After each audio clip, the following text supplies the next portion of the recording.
안녕하세요. 세상에 막 쏟아지는 정보 속에서 길을 잃지 않고 핵심만 딱 알고 싶으실 때 바로 여기입니다. 특히 그 철학이나 과학 같은 좀 어려운 주제가 있잖아요. 이게 신앙이랑 대체 어떤 관계인지, 아니면 신의 존재를 이성만으로 설명할 수 있나, 이런 거 궁금하셨죠? 오늘 여러분이 보내주신 개혁파 조직신학 일부를 가지고요, 이 흥미로운 질문들을 한번 제대로 파헤쳐 보겠습니다. 복잡한 논의에서 진짜 중요한 통찰을 건져 올리는 시간, 바로 시작할까요? 네, 좋습니다. 오늘 저희가 살펴볼 핵심은 하나님께서 자신을 세상에 어떻게 드러내시는가, 바로 일반 계시라는 개념입니다. 그러니까 성경 외에도 자연이나 인간의 이성, 또 양심 같은 걸 통해서도 하나님을 알 수 있다는 건데요. 좀 더 구체적으로 들어가면 첫째는 철학이나 과학 같은 학문 속에 담긴 하나님의 지혜, 그리고 둘째는 소위 자연신학이라고 불리는 것. 그러니까 이성만으로 신의 존재를 증명하려는 시도에 대한 기독교적 입장을 살펴보는 거죠. 한마디로 신앙과 인간 지성 사이의 그 관계, 그리고 가능성과 한계, 이걸 탐색해보는 겁니다. 좋습니다. 그럼 먼저 철학이랑 과학 이야기부터 해보죠. 이 세상의 모든 지식이나 기술이 근본적으로는 하나님에게서 왔다. 와, 이거 상당히 흥미로운데요. 자료에서도 시편을 인용하면서 우리에게 보고 듣고 생각하는 능력을 주신 분이 바로 하나님이라고 하잖아요. 심지어 칼뱅은 어디서든 진리를 발견하면 그걸 멸시하는 건 성령을 모독하는 거다, 뭐 이렇게까지 말했다면서요. 맞습니다. 모든 종류의 지식, 예술, 기술 이런 것들의 근원은 하나님께 있다는 게 기본적인 입장입니다. 하나님이 인류의 보편적인 스승으로서 다양한 방식으로 가르치신다는 거죠. 그렇기 때문에 기독교 신앙이 학문 자체를 막 부정하거나 그러지는 않습니다. 오히려 더 적극적으로 탐구할 수 있죠. 다만 여기서 진짜 중요한 건 인간 문화 속에는 하나님의 그 선한 선물하고 동시에 인간의 죄로 인한 왜곡이 막 뒤섞여 있다는 거예요. 그래서 이 분별력이 꼭 필요합니다. 아, 분별력. 그렇군요. 그럼 철학부터 한번 볼까요? 철학은 워낙 다양하잖아요. 고대 그리스 철학부터 시작해서 현대 사상까지. 그럼 기독교는 이런 비기독교 철학들을 어떻게 봐야 할까요? 무조건 다 나쁘다고 해야 하나요? 아니면 배울 점도 있을까요? 네, 아주 중요한 질문이신데요. 자료에서 제시하는 몇 가지 핵심 원칙이 있습니다. 크게 두 가지로 요약해 볼 수 있을 것 같아요. 첫째는 철학이 구원에 꼭 필수적인 건 아니라는 점입니다. 성경만으로도 하나님을 알고 섬기는 데는 충분하다는 거죠. 철학에 너무 의존하다 보면 오히려 신앙의 본질을 놓칠 수도 있고요. 아, 필수는 아니다. 하지만 그렇다고 완전히 무시할 필요는 없다는 거군요. 그 사도 바울도 아테네에서 연설할 때 그리스 시인의 말을 인용하기도 했잖아요. 바로 그 지점입니다. 그게 이제 두 번째 핵심 원칙하고 연결되는데요. 비기독교 철학에도 부분적으로는 유효하고 또 유익한 진리가 담겨 있다는 겁니다. 왜냐하면 하나님이 세상을 통해서도 자신을 드러내시니까요. 이게 바로 일반 계시거든요. 그래서 믿지 않는 철학자들도 때로는 진리의 어떤 조각들을 발견할 수 있다는 거죠. 바울이 그리스 저술가들을 인용한 게 바로 그런 예라고 할 수 있습니다. 하지만 동시에 꼭 기억해야 할 건 비기독교 철학체계는 근본적으로 성경적 세계관하고 충돌하는 지점들이 분명히 있다는 거예요. 그래서 바울도 철학이 헛된 속임수가 될 수도 있다고 경고했죠. 아, 그러니까 가치 있는 부분은 인정하되 성경이라는 어떤 기준, 렌즈 같은 걸로 비판적으로 검토하고 분별해야 한다, 이런 말씀이시군요. 마치 강에서 사금 채취하듯이 진짜 금인지 아닌지 잘 가려내야 하는 것처럼요. 정확합니다. 네, 바울이 아테네에서 했던 방식이 아주 좋은 모델이 될 수 있어요. 그 사람은 현지 철학자들의 개념 일부를 사용하면서도 그들의 우상 숭배는 단호하게 비판했거든요. 그러면서 성경의 하나님과 부활을 선포하고 그들의 세계관 자체에 도전했죠. 어떤 철학이든 진리랑 오류가 섞여 있기 때문에 성경의 빛 아래서 철저하게 점검하고 재해석하는 과정이 반드시 필요합니다. 심지어 기독교랑 가장 비슷하다고 평가받았던 플라톤조차도 비윤리적인 관행을 옹호하기도 했으니까요. 그래서 인간의 지식은 그냥 단순히 덧받치는 게 아니라 근본적인 어떤 방향 전환이 필요하다고 자료는 강조하고 있습니다. 그렇군요. 그러면 철학 자체의 어떤 논리나 추론 방식 같은 도구들, 이런 건 어떻게 봐야 할까요? 논리적인 사고는 성경을 올바로 해석하고 적용하는 데도 꼭 필요하고요. 중요한 건 그 도구를 성경의 권위 아래 두고 하나님을 섬기는 목적으로 사용하는 거죠. 네, 철학 얘기 정말 흥미로운데요. 그럼 이제 과학으로 한번 넘어가 보죠. 현대사회에서 과학의 영향력, 이거 정말 대단하잖아요. 많은 사람들이 과학하고 신화는 서로 전쟁 중이다, 충돌한다 이렇게 생각하기도 하고요. 그렇죠. 과학 역시 넓게 보면 철학의 한 분야로 볼 수 있습니다. 그래서 앞에서 이야기했던 원칙들이 상당 부분 여기에도 적용된다고 할 수 있어요. 과학은 의학이나 기술처럼 인류에게 정말 큰 유익을 주었지만 동시에 무신론적 자연주의처럼 성경적 세계관하고는 딱 부딪히는 그런 사상 체계를 제시하기도 하거든요. 근데 이런 시도는 사실 새로운 게 아니라 고대 철학에서도 발견되는 것들이에요. 여기서 중요한 건 과학적인 사실하고 그것을 해석하는 철학적인 틀을 구분하는 겁니다. 비성경적인 전제 위에서 과학을 해석하려는 시도는 당연히 성경의 기초에서 비판적으로 분석해야겠죠. 근데요, 자료에서는 오히려 과학 자체가 신앙 위에 세워져 있다, 이런 아주 흥미로운 주장을 하던데요. 이건 좀 더 설명해 주시면 좋겠어요. 보통 사람들은 과학은 객관적인 사실이고 신앙은 주관적인 믿음이다 이렇게 생각하잖아요. 네, 맞아요. 그게 이제 건포이트레스 같은 학자의 통찰인데요. 과학 활동이 가능하려면요, 과학자들은 기본적으로 자연 세계가 질서정연하다, 그리고 예측 가능하다, 또 이성적으로 이해할 수 있다고 믿어야만 합니다. 근데 왜 세상이 그래야만 할까요? 왜?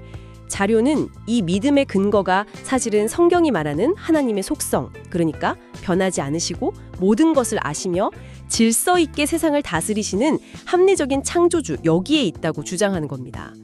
즉, 과학자들은 자기가 의식하든 못하든 기독교적 세계관이 제공하는 그 질서와 합리성에 대한 믿음, 이걸 일종의 빌린 자본처럼 사용하면서 연구를 수행하고 있다는 거죠. 자연 법칙이라는 건 세상을 다스리시는 하나님의 말씀의 표현이다, 이렇게 볼 수도 있고요. 와, 과학이 작동한 그 근본적인 전제 자체가 창조주 하나님을 가리키고 있다는 거군요. 진짜 생각지도 못한 관점인데요. 그렇다면 기독교적인 관점에서 과학을 대하는 어떤 바람직한 태도, 자세는 어떤 모습일까요? 네, 몇 가지 중요한 원칙들을 좀 정리해 볼 수 있을 것 같습니다. 첫째는 청지기 의식이에요. 과학자는 땅을 정복하고 다스리라는 하나님의 위임을 받은 관리인으로서 자연을 막 차치하는 게 아니라 섬기고 보호할 책임이 있다는 거죠. 이게 무분별한 개발이나 또 극단적인 환경주의, 이 양쪽 모두를 경계하게 만드는 근거가 됩니다. 둘째는 합리성에 대한 확신하고 또 지적 겸손의 균형입니다. 기독교는 하나님이 질서 있는 세상을 창조하셨고 우리에게 그걸 이해할 능력을 주셨다고 믿기 때문에 과학 탐구를 위한 아주 견고한 토대를 제공하죠. 하지만 동시에 우리 인간의 지식이라는 건 너무나 유한하고 모르는 게 훨씬 많다는 겸손함이 반드시 필요합니다. 욥기 38장에서 42장 보면 잘 나오죠.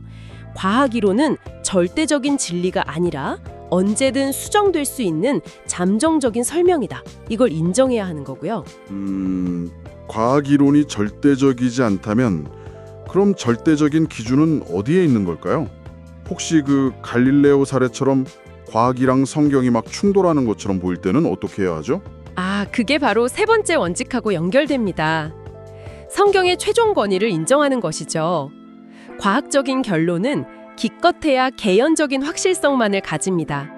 절대적인 권위는 오직 하나님의 말씀에 있다는 거죠. 갈릴레오의 경우도 흔히 알려진 것과는 다르게 과학 대 신앙의 싸움이라기보다는 사실 당시 교회 정치나 해석의 문제였고요.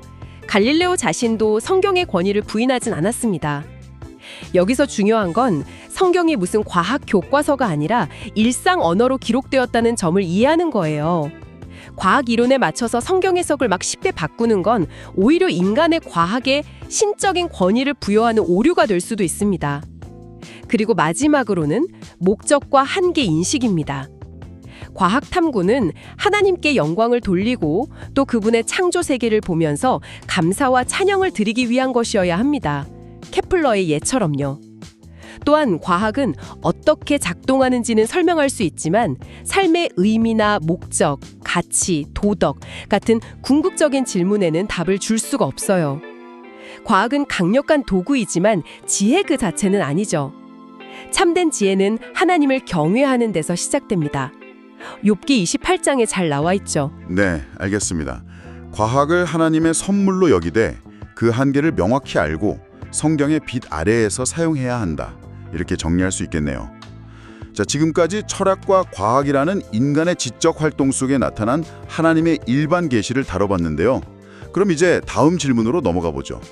이런 일반 계시, 그러니까 자연 세계나 인간의 이성만 가지고 하나님의 존재를 논리적으로 증명할 수 있을까? 이게 바로 자연신학의 핵심 질문이죠. 그렇습니다. 자연신학이라는 건 성경 없이 오직 이성과 자연 관찰만으로 하나님에 대해서 알 수 있다고 주장하는 그런 신념 체계라고 할 수 있습니다. 역사적으로 보면 많은 철학자들이 이런 시도를 했고 또 기독교 변증, 그러니까 신앙을 변호하는 데 사용되기도 했어요. 하지만 동시에 회의주의자들의 아주 강력한 비판을 받기도 했죠. 아, 그렇죠. 제가 듣기로는 20세기 신학자 칼바르트는 이 자연신학에 대해서 아주 강력하게 아니다, 나인 이렇게 외쳤다고 하던데요. 왜 그렇게까지 반대했던 건가요? 네, 바르트는 인간이 죄로 인해서 타락했기 때문에 하나님의 특별한 계시, 즉 예수 그리스도와 성경 없이는 하나님에 대해서 완전히 눈이 멀었다 이렇게 봤습니다.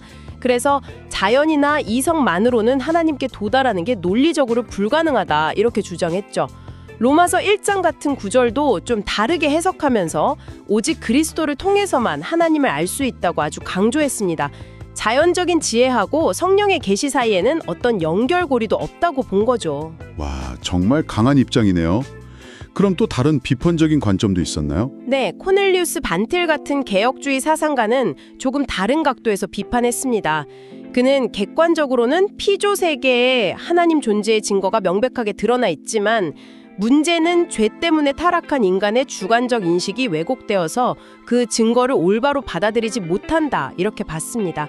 즉 인간이 하나님으로부터 독립해서 스스로 판단 기준이 되려는 그 자율적 이성으로는 참된 자연신학이 불가능하다는 거죠. 아무리 논리적인 증명을 들이대도 믿지 않는 사람은 그 의미를 왜곡하거나 거부하게 된다는 겁니다. 아, 듣고 보니 상당히 복잡한 논쟁이네요. 바르트는 아예 불가능하다고 봤고 반틸은 객관적인 증거는 있지만 주관적으로 받아들이질 못한다. 그렇다면 이 자료들을 바탕으로 우리는 이 신존재의 증명이라는 시도, 이걸 어떻게 이해해야 할까요? 이게 완전히 쓸모없는 걸까요? 핵심은 역시 균형인 것 같습니다.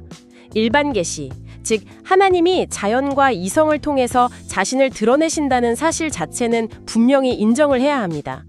하지만 인간의 이성만을 절대적인 기준으로 삼아서 신앙과는 독립적인 어떤 자연신학을 세우려는 시도는 경계해야 한다는 거죠. 자료는 다음과 같은 좀 균형 잡힌 접근을 제안하고 있습니다. 첫째, 하나님 자신이 증언하신다는 점입니다.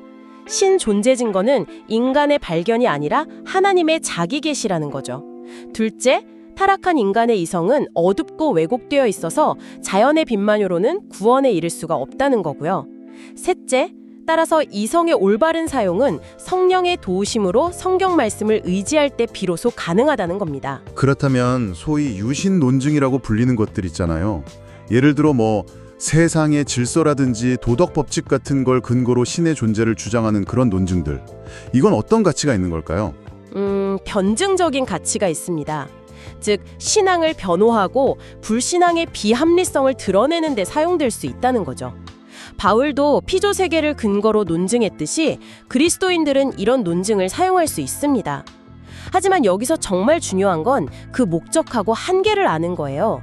이럴 논증들은 사람들로 하여금 팽개할 수 없게 만들 수는 있지만 그 자체로 사람을 구원하지는 못한다는 겁니다. 구원은 오직 복음을 듣고 믿음으로만 가능하죠. 그러니까 논증은 율법처럼 죄를 깨닫게 하거나 불신앙의 모순을 드러낼 수는 있지만 구원의 길 자체는 아니다. 이런 거군요. 마치 길을 가리키는 표지판 같다고 할까요? 표지판이 목적지는 아니니까요. 오, 아주 좋은 비유입니다. 아우구스티누스도 비슷한 말을 했어요. 철학자들은 멀리서 하나님의 나라를 볼 수는 있었지만 그곳에 이르는 길, 즉 그리스도는 알지 못했다고요. 그래서 논증을 사용할 때는 막 절대적인 증명을 해냈다고 교만해서는 안 되고 인간의 지혜를 자랑하지 않도록 주의해야 합니다. 상황에 맞게 지혜롭게 사용하되 궁극적인 변화는 성령님께 달려 있다는 걸 기억해야 하는 거죠. 역사적으로 보면 그 토마스 아퀴나스의 5가지 증명이 아주 유명한데요. 종교개혁자들은 이런 시도를 어떻게 봤나요? 네, 간략하게만 짚어보면요. 중세의 아퀴나스는 아리스토테레스 철학을 활용해서 신존재 증명을 시도하면서 이성의 역할을 상당히 높게 평가했습니다. 반면에 루터나 칼뱅 같은 종교개혁자들은 타락한 이성의 한계를 훨씬 더 강조하면서 오직 성경의 권위를 내세웠죠. 하지만 칼뱅 같은 경우에도 변증적인 목적, 그러니까 불신자들의 핑계를 막기 위한 목적이라면 피조 세계나 인간 본성에 근거한 간단한 논증 사용 자체는 인정을 했습니다.